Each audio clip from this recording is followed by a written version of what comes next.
আজকে আমরা এই ভিডিওর মাধ্যমে চিরাচরিত প্রথার বাইরে গিয়ে একটা জায়গা তুলে ধরলাম, যেখানে শুধুমাত্র হাঁটুর ব্যায়ামই একমাত্র নয়, অ্যাডভান্স ইলেকট্রোথেরাপি এবং ফিজিওথেরাপির দিক থেকে যে মোবিলাইজেশন, তারও যে একটা বড় গুরুত্বপূর্ণ ভূমিকা আছে, সেটাই আমরা আজকে তুলে ধরলাম। ধন্যবাদ, আমাদের পাশে থাকবেন।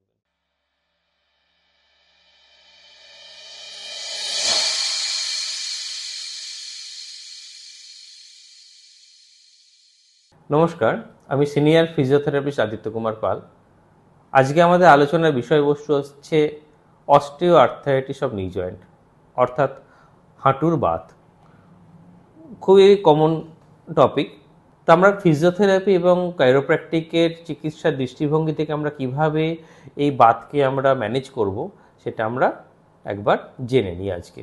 আপনারা যদি স্ক্রিনের দিকে তাকান একবার, দেখতে পাবেন এটা হচ্ছে আমাদের নর্মাল একটা নি জয়েন্ট। এখানে ওপর থেকে আসছে ফিমার, নিচে হচ্ছে টিবিয়া, এটা ফিবিউলা, এখানে থাকে প্যাটেলা, মালাই চাকি। এটা হেলদি আর্টিকুলার কার্টিলেজ, এখানে কার্টিলেজটি হচ্ছে হেলদি আর্টিকুলার কার্টিলেজ, এবং এখানেও কার্টিলেজ। এবং বাতে যখন হয় অস্টিওআর্থ্রাইটিস হলে কি হয়, এই যে হেলদি কার্টিলেজটি আছে, এই কার্টিলেজটা কিন্তু ক্ষয়ে যায়, ইরোশন হয়ে যায়, এবং তার সাথে হাঁটুর মাঝখানে যে গ্যাপ, এইখানে একটা গ্যাপ থাকে, যেটাকে আমরা ভেতরের দিকে মিডিয়াল জয়েন্ট লাইনের, সেই গ্যাপটা কিন্তু ন্যারো হয়ে যায়। এর ক্ষেত্রে কী হয়, হাঁটুতে ব্যথা হয়, যন্ত্রণা হয়, হাঁটু ফুলে যায়, বেশি হাঁটাচলা করতে পারা যায় না। বেশি হাঁটাচলা করতে গেলে শব্দ হয়। অনেক সময় বহু মানুষ চেয়ারে মিনিট 20-25 বসে থাকলো, চেয়ার থেকে উঠে দাঁড়াতে গেলেন, তখন তার হাঁটুটা সম্পূর্ণ সোজা করা যাচ্ছে না, এবং তার সাথে হাঁটার সময় একটা ডান দিক বাঁ দিক দুলুনিতে চলে, যাকে আমরা ওয়াডলিং গেট বলি, অর্থাৎ হাঁসের মতো হাঁটা। এই সমস্ত সমস্যাগুলো কিন্তু এই অস্টিওআর্থ্রাইটিস নি জয়েন্ট থেকেই হয়। বা ফিজিওথেরাপি এবং কাইরোপ্র্যাকটিক ম্যানেজমেন্টের দিক থেকে অস্টিওআর্থ্রাইটিসের অফ নি জয়েন্টকে আমরা যখন চিকিৎসা করতে যাই, আমরা মূলত দুটো ভাগে চিকিৎসাটাকে ভাগ করে থাকি। একটা হচ্ছে ইলেকট্রোথেরাপি, অর্থাৎ ইলেকট্রিক্যাল ডিভাইসেসের মাধ্যমে আমরা জয়েন্টের ব্যথা কমানো, মাসেলগুলোকে স্ট্রেনদেন করানো। আরেকটি হচ্ছে মুভমেন্ট। যখন আমরা ইলেকট্রোথেরাপি পার্টে আমরা ইউজ করি সচরাচর pulse electromagnetic field, class 4 laser, IFT, muscle যদি উইকনেস থাকে এনএমইএস, নিউরোমাসকুলার ইলেকট্রিক্যাল স্টিমুলেশন, এই সমস্ত জিনিসগুলো আমরা কিন্তু ইউজ করি। এর বাইরে চলে আসা যায় যখন আমাদের এক্সারসাইজ থেরাপির পার্ট। এক্সারসাইজ থেরাপির পার্টে হয়তো আপনারা যারা এই রোগে আক্রান্ত তারা অনেকে এক্সারসাইজেস করেন, কিন্তু এর সম্পূর্ণ বাইরে গিয়ে আমরা একটা আঙ্গিক তুলে ধরবো। সেক্ষেত্রে কি জানেন তো, যে নি জয়েন্ট, আমরা যদি একটা স্কেলিটন দেখি, নি জয়েন্ট এটা একটি ডান পায়ের মডেল, রাইট সাইডের নি জয়েন্ট। নি জয়েন্ট আর কিছুই নয়, হিপ এবং অ্যাঙ্কেল, এই দুটি জয়েন্টের কানেক্টর।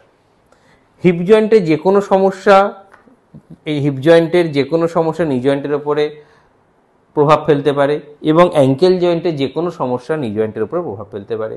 বহু ক্ষেত্রে দেখা গেছে যে আমরা শুধু নি জয়েন্টের ট্রিটমেন্টটা করছি, কিন্তু পেশেন্টের হয়তো ফ্ল্যাট ফুট আছে, বা প্রোনেটেড ফুট আছে, পায়ের পাতাটা ঘুরে আছে বাইরের দিকে, বা সুপাইনেট অর্থাৎ ভেতর দিকে ঘুরে আছে। সেক্ষেত্রে কিন্তু আমরা যত যাই করি, সেন্টার অফ গ্র্যাভিটি এবং বডির যে অ্যালাইনমেন্ট, সেই অ্যালাইনমেন্ট কখনো ঠিক হবে না যতক্ষণ আমরা দূরবর্তী জয়েন্টটিকে আমরা ঠিক করছি। হুবহু হিপ জয়েন্টেও শিখতে হয়। যদি কোনো একটি মানুষ কোমরের যন্ত্রণায় ভুগছে বা হিপ জয়েন্টের যন্ত্রণায় ভুগছে, হিপের যে সমস্ত প্রোটেক্টিভ মাসেলগুলি আছে, যে মাসেলগুলো হিপকে ঘিরে রাখে, সেই মাসেলগুলো যদি স্প্যাজম থাকে, গ্লুটিয়াস, ম্যাক্সিমাস, মিডিয়াস, হ্যামস্ট্রিং, যদি হিপ জয়েন্টে তার সমস্যা থাকে, সে কিন্তু কখনোই নি জয়েন্টের যে মুভমেন্ট তাকে সচ্ছলভাবে হতে দেবে না। তাছাড়া কাপ মাসেল আছে, স্পাইন আছে, লাম্বার স্পাইন আছে, কোমর আছে। সুতরাং আমরা যখন নি জয়েন্টের ম্যানেজমেন্ট করব, তখন কিন্তু as a gross, as a full একটা পিকচার দেখতে হবে। অর্থাৎ কোনো আমাদের বাইনোকুলার ভিশন নিলে চলবে যে হাঁটুর সমস্যা আমরা হাঁটুতেই কাজ করব। হাঁটুর সমস্যা কিন্তু বহু ক্ষেত্রে গ্লোবাল জয়েন্টগুলো থেকেও আসতে পারে, অর্থাৎ হিপ জয়েন্ট বা অ্যাঙ্কেল জয়েন্ট থেকে কিন্তু আসে। এবং অধিকাংশ ক্ষেত্রেই কিন্তু দেখা যায় যে নি জয়েন্টের প্রবলেম যখন একটা ক্রনিক অস্টিওআর্থ্রাইটিস নি জয়েন্টের হয়ে যায়, সে কিন্তু হিপ এবং অ্যাঙ্কেল জয়েন্টে কিন্তু তার ছবি ফেলে দিয়েছে। বা এগুলোকে আমরা ম্যানেজমেন্ট করব কি করে, এর ম্যানেজমেন্ট পার্টগুলো আমরা এখানে ডেমনস্ট্রেশন করে দেখাচ্ছি কীভাবে আমরা মোবিলাইজেশন করি। দুভাবে আমরা সচরাচর একটা মেটল্যান্ড মোবিলাইজেশন আছে, মুলিগান কনসেপ্ট আছে, মুভমেন্ট উইথ মোবিলাইজেশন, তার সাথে আমরা কাইরোপ্র্যাকটিক অ্যাডজাস্টমেন্ট করি। সেটা যে পেশেন্ট যে স্টেজে আছে সেই স্টেজের অ্যাসেসমেন্ট করার পরে আমরা তাকে সেভাবে করি। দিনের শেষে সর্বোপরি মাসেল স্ট্রেংথেনিং, কোন মাসেলের উপর আমরা কাজ করি, যেরকম আমরা সচরাচর কোয়াড্রিসেপসকে স্ট্রেংথেন করি, নেগলেক্টেড পার্ট আমরা রাখি হ্যামস্ট্রিং বা গ্লুটিয়াসকে, যে হ্যামস্ট্রিং, গ্লুটিয়াস, কাপ মাসেল এইগুলোকে আমরা এড়িয়ে যাই, শুধু হাঁটুর সামনের পেশিগুলোকে আমরা করি। বহু ক্ষেত্রে কিন্তু hamstring, gluteus Maximus, calf muscle এদেরও কিন্তু পরিচর্যার দরকার হয়, সেগুলো আমরা ডেমনস্ট্রেশন করে দেখাবো। ফার্স্ট আমরা মোবিলাইজেশনের দিকে যাব, যে মেটল্যান্ড মোবিলাইজেশন। এক্ষেত্রে কি হয়, যখন হাঁটুতে প্রচণ্ড যন্ত্রণা হয় তখন আমরা নি জয়েন্টের তলার যে হাড়টি অর্থাৎ টিবিয়া, অর্থাৎ এখানে যে তলার হাড়টি টিবিয়া, একে ফিমারের ওপরে গ্রেডেড মোবিলাইজ করছি।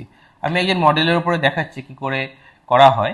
দেখুন, এক্ষেত্রে থেকে আমরা হাঁটুটাকে সামান্য ভাঁজ করে নিয়ে আস্তে আস্তে সামনের দিকে আস্তে আস্তে মোবিলাইজ করা হয় হিপটিকে, এবং এর গ্রেড আছে, গ্রেড 1, 2, 3, 4, এবং এই মোবিলাইজেশনটা অ্যাকিউট নি জয়েন্টের পেনে কিন্তু খুব সুন্দর কাজ দেয়। অর্থাৎ প্রচণ্ড কষ্ট পাচ্ছি, এখানে আমরা যদি গ্রেডেড মোবিলাইজ করি খুব ভালো রেজাল্ট পাওয়া যায়।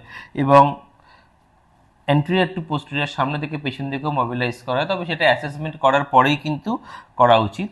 এবং গ্রেডেশন কিন্তু খুব ম্যাটার করে, যে জয়েন্টের বাতের কোন সমস্যাতে আমি কোন গ্রেডকে অ্যাপ্লাই করব। এটি গেল মেটল্যান্ড মোবিলাইজেশন।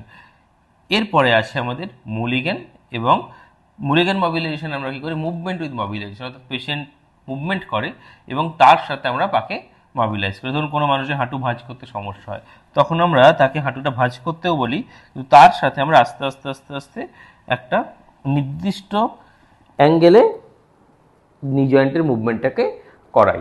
এবং এটা হাতে করেও করা যায়, মুলিগান বেল্ট দিয়েও করা যায়।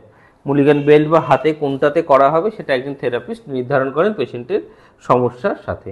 এবং বডি ওয়েট, অর্থাৎ যে মানুষদের সিঁড়ি দিয়ে ওঠানামা করতে কষ্ট হচ্ছে, বা কোনো কোনো মানুষ শুধুমাত্র বলেন যে আমার সিঁড়ি দিয়ে উঠতে কষ্ট হচ্ছে, নামতে হচ্ছে না, বা কেউ বলে নামতে হচ্ছে উঠতে হচ্ছে না, তার ক্ষেত্রে কিন্তু মোবিলাইজেশনগুলোকে আমাদের ধরে ধরে করতে হয়। এটা অত্যন্ত গুরুত্বপূর্ণ স্ট্রেংথেনিংয়ের আগে, কারণ যতক্ষণ আমরা জয়েন্টকে কারেকশন করছি, অর্থাৎ ওপর থেকে আসা ফিমার এবং নিচের টিবিয়া, প্যাটেল এবং পাশে ফিবুলা, এই হাড়গুলোকে প্রপার অ্যালাইনমেন্ট করছি, ততক্ষণ কিন্তু এক্সারসাইজ যদি করা হয় সেক্ষেত্রে শুধু জয়েন্টের স্ট্রেংথ বাড়বে, কিন্তু জয়েন্টের অ্যালাইনমেন্ট হবে না, এবং ব্যথা কিন্তু চট করে সেক্ষেত্রে কমবে না, এবং একটা মানুষ অনেক দূর হাঁটতে পারবে না। এরপরে হচ্ছে কাইরোপ্র্যাকটিক অ্যাডজাস্টমেন্ট।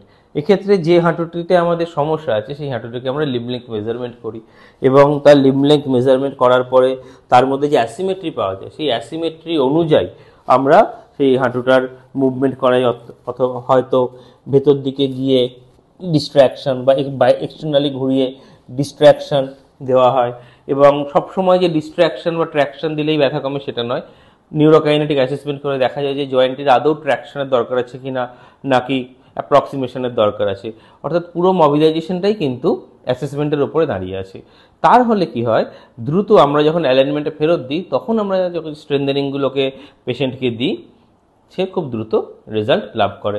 অর্থাৎ আজকে আমরা এই ভিডিওর মাধ্যমে চিরাচরিত প্রথার বাইরে গিয়ে একটা জায়গা তুলে ধরলাম, যেখানে শুধুমাত্র হাঁটুর ব্যায়ামই একমাত্র নয়, অ্যাডভান্স ইলেকট্রোথেরাপি এবং ফিজিওথেরাপির দিক থেকে যে মোবিলাইজেশন, তারও যে একটা বড় গুরুত্বপূর্ণ ভূমিকা আছে, সেটাই আমরা আজকে তুলে ধরলাম। ধন্যবাদ, আমাদের পাশে থাকবেন।